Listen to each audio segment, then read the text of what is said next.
स्वतःच्या जखमा भरणाऱ्या स्त्रिया संघर्षाला कधीच घाबरत नाही, कारण एक भावनिक हृदय जितका वेळात छळलं जातं ना, तितकंच ते कठोर बनलं जातं. ती कशातच मागं नसती, तिला फक्त तुमचा थोडासा सपोर्ट हवा असतो.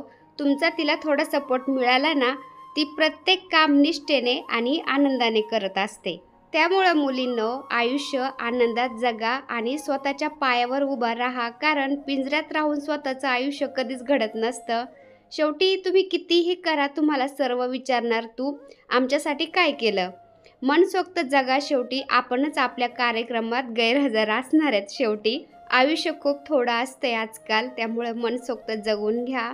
आयुष्यात स्वतःवर आणि स्वतःच्या कर्मावर एवढा विश्वास ठेवायचा की आपण ज्या मार्गाने जाऊ ना, त्या मार्गात कितीही अडथळे आले तरी ध्येय गाठल्याशिवाय माघार अजिबात घ्यायची नाही. आणि त्यामुळे एक ना एक दिवस तुम्ही नक्कीच सक्सेस होताल. अनुभवाचे 2 शब्द आजकालच्या मुलींना सांगते, पटलं तर घ्या, नाहीतर सोडून द्या.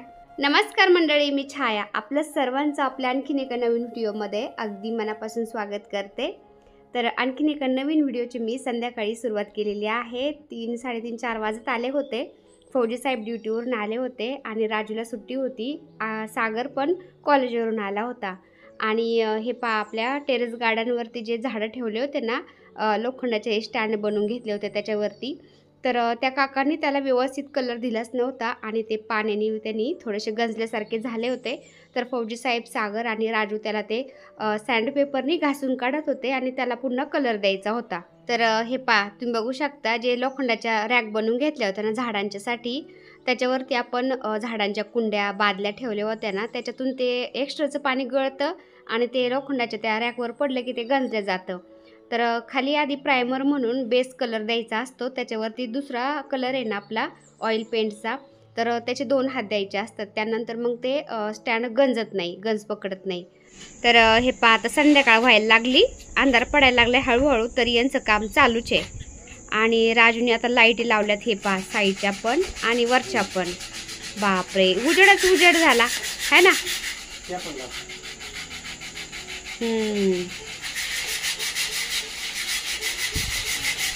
चमकतंय ना आपलं गार्डन, जे आता चमकतंय ना आपलं गार्डन. आता हे सगळं सेट कधी करायचं, दुसरे ते झाडांचे स्टँड आल्यावर का.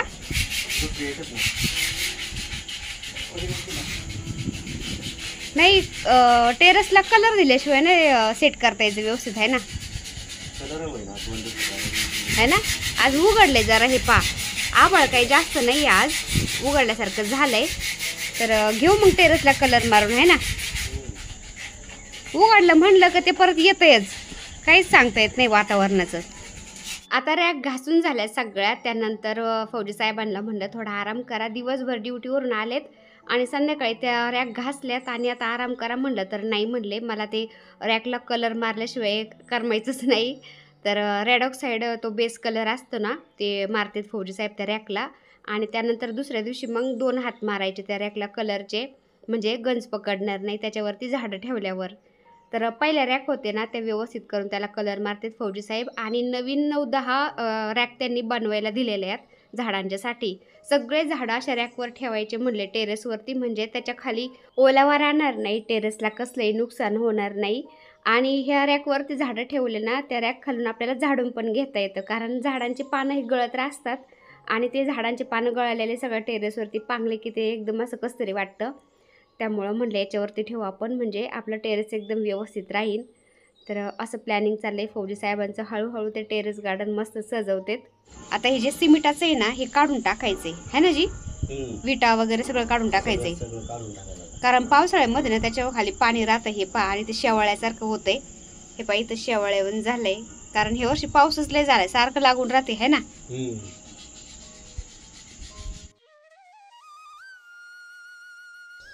नमस्कार, गुड मॉर्निंग सर्वांना. तर आणखीन एका नवीन दिवसाची मस्त अशी सकाळ सकाळ सुरुवात झालेली आहे आणि व्हिडिओला पण मी सकाळी सुरुवात केली. सागर आणि मी निघलो जिमला, है ना सागर. सागर आणि मी निघलो जिमला. आता चला जिमवरून येतो आणि बाकीचे काम मग पटपट आवडतो.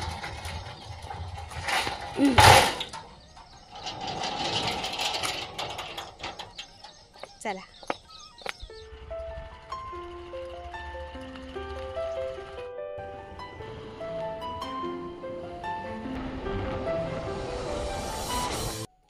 Hello, good evening. तर दुपारी थोडा आराम केला कारण वातावरण खूप खराब आहे. तर संध्याकाळी आता व्हिडिओ स्टार्ट केला मी पुन्हा. आणि आता मी गणपती बाप्पांच्यासाठी प्रसादाला मोदक बनवते. पान मोदक बनवायचे आज. तर आपल्या इथं भरपूर पानं आहेत ना नागवेलीचे, तर त्याचा आपण थोडाफार उपयोग केला पाहिजे. तर म्हणलं चला आज मी पान मोदक बनवते. पाठीमागच्या वर्षी पण मी पान मोदकची रेसिपी तुमच्याशी शेअर केली होती. तर चला आता मी पानं तोडून घेते आधी नागवेलीचे. आणि ही साडी कशी वाटती नक्की सांगा, कारण ही साडी ना प्रमोशनची आलेली आहे. मला वाटतं काहीतरी विदर्भातल्या ताई आहेत, त्यांनी ही साडी पाठवली प्रमोशनसाठी. तर त्यांचं इंस्टाग्राम पेज मी स्क्रीनवर देते. त्या ताईंकडून तुम्हाला ही साड्या मागवायच्या असतील ना, तर तुम्ही त्या साड्या नक्की मागवा त्यांच्याकडून. मग ते फोटो वगैरे टाकत असतात. तर तुम्हाला कोणती साडी लागते ना त्यानुसार त्या तुम्हाला घरपोच पाठवून देतील. तर त्यांनी ही साडी प्रमोशनसाठी पाठवून दिली होती. हे प्रमोशन इंस्टाग्रामचं आहे, तरी पण मी युट्यूबला पण दाखवते. कारण आपल्या लेडीजनी घरगुती कोणताही बिझनेस स्टार्ट केला ना तर कोणाचंही चांगलं व्हावं मला असं वाटतं. त्यामुळं इंस्टाग्रामचं प्रमोशन मी इंस्टाग्रामला तर केलं प्रमोशन, पण युट्यूबला पण दाखवते. तुम्हाला साड्या मागवायच्या असले तर त्या ताईंकडून तुम्ही साड्या पण मागवा.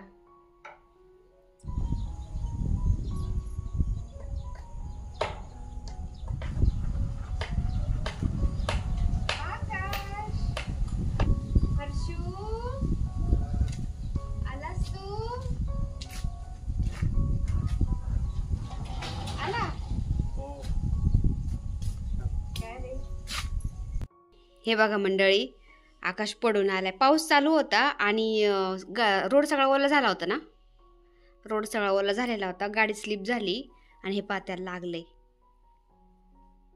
असे कुटाने झालेत. आता हे सुजलाय गुडघा ना. बापरे, दुखतंय लय. थोडं काय नाही. तर आपण ड्रेसिंग करून आणू है ना. कधी यायचं? संध्याकाळी. संध्याकाळी डॉक्टर येईन तोपर्यंत है ना. चालतंय. ती पॅन्ट दुसरी घाल, हाफ घाल, ते धक्का लागन. अरे दुसरी पॅन्ट घाल, शॉर्ट पॅन्ट घाल.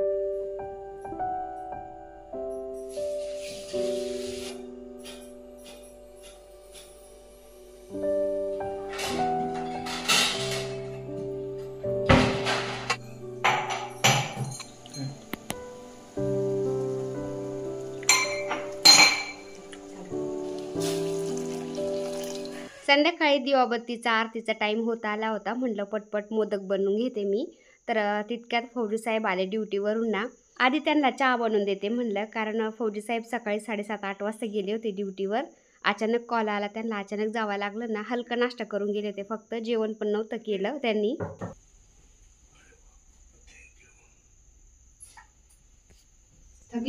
तर फौजी साहेब ड्युटीवरून आले, त्यांना चहा दिला मी. थोड्याशा गप्पा गोष्टी झाल्या त्यांच्याबरोबर, थोडासा टाइम स्पेंड झाल्यानंतर मी लागले लगेच कामाला. तर आज ना मी तुम्हाला जे आपलं नागवेलीचं पानं आहेत ना, पानाचे मोदक बनवून दाखवणार आहे. तर तुम्ही बघू शकता असे मस्त मोदक होतात. अगदी कुठलाही कलर न वापरता ओरिजिनल आपले जे पानं आहेत ना नागवेलीचे, त्याचा कलर येतो याला. तर ते कसे बनवायचे बघूया आपण. तर नागवेलीचा वेल आपल्याकडे भरपूर मोठा आहे, आपल्या सगळ्या ताईंना मावशींना माहिती आहे. तर एवढे पानं आहेत, मग त्याचा काहीतरी उपयोग आपण करून घेतलाच पाहिजे असं वाटलं. तर चला म्हणलं आपण आता ट्राय करू, कसे होते ते बघूया. तर इथं मी खोबरे, असं घरचंच खोबरं मी मिक्सरला बारीक करून घेतले. जे दुकानामध्ये मिळतं ना खोबऱ्याचा बुरादा किंवा डेसिकेटेड कोकोनट म्हणतात त्याला, तर ते नाही घेत मी, ते मला नाही आवडत. त्यामुळं मी खोबरं मिक्सरला असं बारीक करून घेतले. त्याचा पाठीमागचा ब्लॅक भाग वगैरे काहीच नाही काढलं, तसंच मी त्याचे बारीक बारीक तुकडे केले, मिक्सरला बारीक करून घेतले. आणि 2 वाट्यामध्ये का घेतले ते पण मी तुम्हाला नंतर सांगते. तर गुलकंद घेतले मी इथं 2 चमचे. टुटी फुटी घेतली 1 चमचाभर, मी बडीशेप घेतली 1 चमचाभर, गावरान तूप घेतले आणि 1 वाटीभर मी दूध पावडर घेतली. आणि इथं 5-6 असे नागवेलीचे पानं घेतलेत. तर आपल्याला इथे 1 कपभर दूध लागणार आहे. फक्त आपण चहा पितो ना, तर तेवढं कपभर दूध लागते. तर दूधसुद्धा आपण थोडंसं कमी जास्त करू शकतो. ते घेते मी आता अजून याच्यामध्ये. आणि साखर लागते आपल्याला 2-3 चमचे फक्त. आता सगळ्यात आधी जे नागवेलीचे पान आहेत ना, तर त्याचे असे देठं शिरा मोठ्या असतात ना, तर त्या काढून घ्यायच्या. आणि पानाच्या सगळ्या अशा शिरा काढून झाल्या की त्याचे पानाचे तुकडे करायचे, मिक्सरच्या छोट्या भांड्यामध्ये घालायचे. आता याच्यामध्ये आपल्याला साखर घालायची 2-3 चमचे, थोडंसं दूध घालायचे आणि 2 विलायची घालते मी याच्यामध्ये. विलायचीने फ्लेवर खूप छान येतो. तसं तर आपले जे पानं आहेत ना, नागवेलीचे पानं, त्याचासुद्धा फ्लेवर खूप छान येतो. विलायची टाकायची काही गरज नाही आहे. तरी मी 2 विलायची टाकले. त्याच्यामध्ये फक्त थोडंसं दूध घातलं आहे आणि साखर घातली. साखर जर घालून आपण याची पेस्ट तयार करून घेतली ना, थोडंसं साखर आणि दूध, तर तुम्ही बघू शकता अशी बारीक एकदम स्मूथ पेस्ट होती. असं गाळायची पण गरज पडत नाही. जास्त जर मोठं असलं ना, तर आपण आहे ना एखाद्या गाळणीने गाळून घेऊ शकतो, पुरणाच्या गाळणीने वगैरे. पण मी नागिनीचे पानं आहेत ना, छोट्या भांड्यामध्ये त्याची पेस्ट तयार करून घेतली होती ना, त्याच्यामुळे एकदम बारीक झाली, तुम्ही बघू शकता. तर 1 चमचाभर तूप घातले मी कढईमध्ये, त्याच्यामध्ये ती पेस्ट घातली आणि मंद आचेवरती थोडंसं परतून घेते. म्हणजे काय होतं, जो कलर आहे ना पानांचा, तो मस्त त्याला उठून येतो. कलर वगैरे काहीच घालायची गरज नाही पडत आपल्याला. तर पानांची पेस्ट करण्यासाठी मी कपभर दूध आणि साखर घातली होती ना, तर त्याऐवजी तुम्ही कंडेन्स मिल्कसुद्धा वापरू शकता. दूध आणि साखर नाही वापरली तरी चालेल, पण माझ्याकडे कंडेन्स मिल्क नव्हतं, त्याच्यामुळं मी दूध आणि साखर घातली होती. आता जी पानांची पेस्ट थोडीशी मी परतून घेतली होती ना, तर त्याच्यामध्ये नंतर घातले मी वाटीभर दूध पावडर. तर दूध पावडर घातली ना याच्यामध्ये आपण, तर आपल्याला वाटलं ना आता थोडंसं कोरडं वाटतंय, तर आपण थोडंसं दूध याच्यामध्ये टाकू शकतो. पण जास्त जर दूध घातलं तर मग आपल्याला ते पुन्हा आटवत बसावं लागतं, जोपर्यंत त्याचं एकदम असा गोळा तयार होत नाही तोपर्यंत. त्याच्यामुळे मी अगदी अर्धा कपभर पुन्हा त्याच्यामध्ये दूध घातलं आणि असं हे आता एकदम घट्ट मिश्रण होईपर्यंत परतून घेते. आता थोडंसं घट्ट होत आलं की त्याच्यामध्ये आपण जे खोबरं बारीक केलं होतं ना मिक्सरला, तर ते घालते याच्यामध्ये आणि थोडंसं परतून घेते आता. तर याच्यामध्ये ना मी वाटीभर दूध पावडर घातली आणि अर्धी वाटीभर खोबऱ्याचा कीस घातलाय, म्हणजे खोबरं असं बारीक केलेलं घातलंय. तर तुम्हाला हवं तर तुम्ही समप्रमाणामध्ये सुद्धा घालू शकता. 1 वाटीभर दूध पावडर आणि 1 वाटीभर खोबऱ्याचा बुरादा, डेसिकेटेड कोकोनट किंवा आपण घरी खोबरं मिक्सरला बारीक केलेलं असं आपण समप्रमाणामध्ये घालू शकतो किंवा आपल्याला हवं तर आपण कमी जास्त करू शकतो. गोड पण आपण कमी जास्त करू शकतो. तर 3 चमचे मी साखर घातली इथं. तर तुम्हाला गोड तुम्ही कमी जास्त करू शकता. साधारण मी आपण जे पोहे खातो ना, पोहे खायचे 3 चमचे साखर घातली याच्यामध्ये. कारण जी आपण दूध पावडर वापरली ना, तर ती सुद्धा गोड असते ना, त्यामुळं मी साखर जरा कमीच घातली आणि ते मिश्रण आता थंड व्हायला थोडंसं ठेवलं. त्याच्यामध्ये थोडंसं खोबरं मोठालं वाटतंय, कारण मिक्सरला मी ना जरा आबडधोबडच खोबरं बारीक झालं होतं माझ्याकडून, एकदम बारीक नव्हतं झालं. तर डेसिकेटेड कोकोनट वापरलं ना, तर ते सुद्धा एकदम बारीक एकसारखं असतं आणि पांढरं असतं एकदम, ते वापरलं तरी पण चालतं. किंवा आपण घरचं खोबरं जरी थोडंसं बारीक केलं ना मिक्सरला, तर ते थोडंसं बारीक करून घ्यायचं. माझ्याकडून थोडंसं मोठंच राहिलं होतं, पण काही हरकत नाही, ते पण छान वाटतंय. आता आपण जे स्टफिंग भरायचं ना आपल्याला मोदकामध्ये, जे सारण भरतो ना, ते तयार करू. तर 2 चमचे मी गुलकंद घेतलं इथं, 1 चमचाभर बडीशेप घेतली आणि इथं 2 चमचेभर मी जी टुटी फुटी असते ना, ती घेतली आणि खोबरं छोट्या वाटीमध्ये मी वेगळं का काढलं होतं, तुम्हाला म्हटलं होतं मी, नंतरच सांगते मी तुम्हाला. तर हे सारण बनवायलाच मी 2 चमचेभर खोबऱ्याचा किस हा बाजूला काढला होता. आपण मिक्सरला बारीक केलं होतं ना ते खोबरं, तर ते घातलं याच्यामध्ये. आता हे मिक्स करून घेते. तर आपण जे पान मसाल्यामध्ये सगळं सारण वापरतो ना पान तयार करायला, तर तेच सगळं सारण असतं याच्यामध्ये. तर पान मसाला मिळाला ना तुम्हाला, तर ते सुद्धा तुम्ही याच्यामध्ये थोडंसं घालू शकता. मला नाही मिळाला, त्यामुळे मी नाही घातलं. आणि याच्यामध्ये आणखीन आपण चेरी पण घालू शकतो, पण टुटी फुटी, त्याच्यामुळे मी चेरी नाही घातली. तर तुम्ही बघू शकता आपलं सारण पण तयार झालंय आणि जे मिश्रण केलं होतं ना आपण दूध पावडरचं, खोबऱ्याचं, तर ते सुद्धा थंड झालंय आणि तुम्ही बघू शकता असं अजिबात हाताला लागत नाही, छान झालंय. आता ते सुद्धा थंड झालंय. आता मोदकाला ते मोदकाचा जे साचा आहे ना छोटासा, तर त्याला मी असं थोडंसं तूप लावून घेते, म्हणजे त्याला चिटकणार नाही आपले मोदक आणि आल्ल्यात निघले जातील. आता बघा याच्यापासून कसे मोदक करायचे ना, मी तुम्हाला एकदम झटपट करून दाखवते. तर आपण उकडीचे मोदक करतो ना साच्यानी, अगदी त्याच प्रकारे इथं ते थोडंसं आपण मिश्रण तयार केले ना खोबरं आणि दूध पावडरचं, तर याच्या जागेवरती तुम्ही खवासुद्धा घेऊ शकता. खवा जरी घेतला तरी पण चालतो. त्याच्यामध्ये आपण जे पान आहेत नागवेलीचे, ते थोडीशी पेस्ट करून घालायची आणि थोडंसं गरम करून घ्यायचं, थोडीशी साखर पावडर घालून वगैरे, तरी पण चालतं.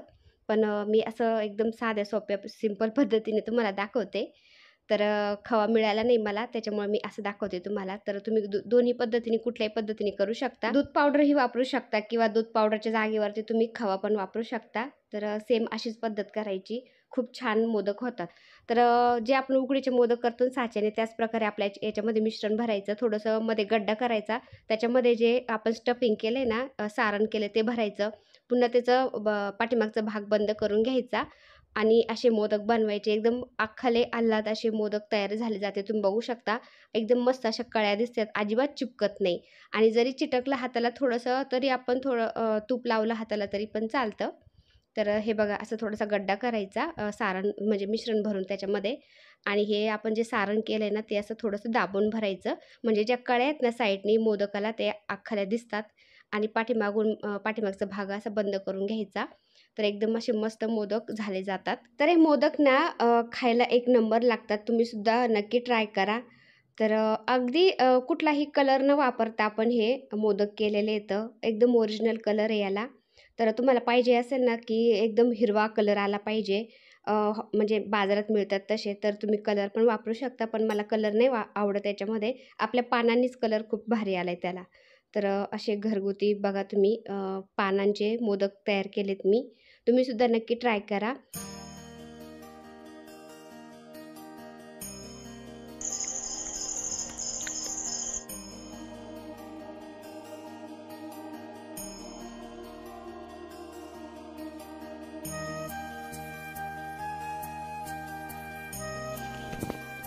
तर ताईंनो, गणपतीमध्ये किंवा मध्ये पण आपण असं गणपती बाप्पांना शमीच्या झाडाची पानं आणि रुईच्या झाडाची पानं, फुलं वाहिलेली चांगलं असतात. कारण असं म्हणतात रुईची पानं अर्पण करण्यामागं एक धार्मिक आध्यात्मिक कारण पण आहे. शमीच्या पानामुळं बुद्धी तल्लख होते, सर्व दुःख दूर होतात आणि मानसिक शांती पण मिळते. आणि रुईची पानं गणपती बाप्पांना अर्पण केल्यामुळे भक्ती आणि समृद्धी प्राप्त होते असं पण म्हणतात. गणपती बाप्पांना शमीचं पान आणि रुईचं पान खूप प्रिय आहे, सगळ्यात प्रिय आहे. त्यामुळे आपण हे गणपती बाप्पांना वाहिलं पाहिजे. शमीचं झाड हे शनिदेवांचं प्रतीक म्हणून मानलं जातं. पण आपण ते शमीच्या झाडाची पानं महादेवांना आणि गणपती बाप्पांना पण वाहतो. आपल्या वास्तूनुसार शमीचं झाड हे आपल्या घरामध्ये सकारात्मक ऊर्जा आणि समृद्धी आणतं असं म्हणतात. तर हे शमीचं झाड आपल्या घराच्या दक्षिण दिशेला लावलेलं खूप शुभ असतं. कारण दक्षिण दिशा ही शनिदेवाशी संबंधित आहे आणि या दिशेला शमीचं झाड लावल्याने शनिदोषाचा प्रभाव कमी होतो असं म्हणतात. त्यामुळे घराच्या दक्षिण दिशेला तुम्हाला कुठंही थोडीशी जागा मिळाली ना तर तुम्ही तिथं शमीचं झाड लावा आणि तिथं दिवाबत्ती करत जा, सकाळ संध्याकाळ दिवा लावत जा, पूजा करत जा. तर शनी दोष आपला कमी झाला जातो असं म्हणतात. आणि घराच्या दक्षिण दिशेला नाहीच जागा मिळाली शमीचं झाड लावायला तर पूर्व दिशेला पण आपण शमीचं झाड लावू शकतो. कुंडीमध्ये लावायचं छोटंसं आणि त्याची काळजी घ्यायची व्यवस्थित. तर माझ्या पूर्व दिशेला होतं, पण मी दक्षिण दिशेला ठेवते. पण फौजी साहेब काय करतात म्हणतात तिथं गाड्या लावाव्या लागतात आणि तिथं ते सारखंच असं त्याला काटे असतात ना, ते टोचल्या वगैरे जातात, त्याच्यामुळे ते पूर्व दिशेला ठेवतात. मी तीनदाच उचलून ते दक्षिण दिशेला ठेवते आणि फौजी साहेब पुन्हा ते उचलून इकडं पूर्व दिशेला ठेवतात. त्यांचं असं आहे, ते म्हणतात काय नाही होत, आपण पूर्व दिशा पण चांगलीच आहे ना, त्यामुळं तिथं ठेवल्यावर काय नाही होत म्हणतात. पण मी पुन्हा ते उचलून इकडं ठेवतच असते. तर दक्षिण दिशा ही शुभ असते शमीच्या झाडासाठी. तर आरती झाली, गणपती बाप्पांना नैवेद्य दाखवला. तर चला आजचा छोटासा व्हिडिओ मी तर सेंड करते. व्हिडिओ आवडला असेल तर एक लाईक नक्की करत जा ताईंनो. चॅनलवर नवीन असाल तर प्लीज आपल्या चॅनलला सबस्क्राईब पण करा. चला तर भेटूया पुन्हा अशाच एका छानशा व्हिडिओबरोबर. तोपर्यंत बाय. व्हिडिओ पूर्ण पाहिला त्यासाठी मनापासून आभारी आहे. सर्वांना श्री स्वामी समर्थ.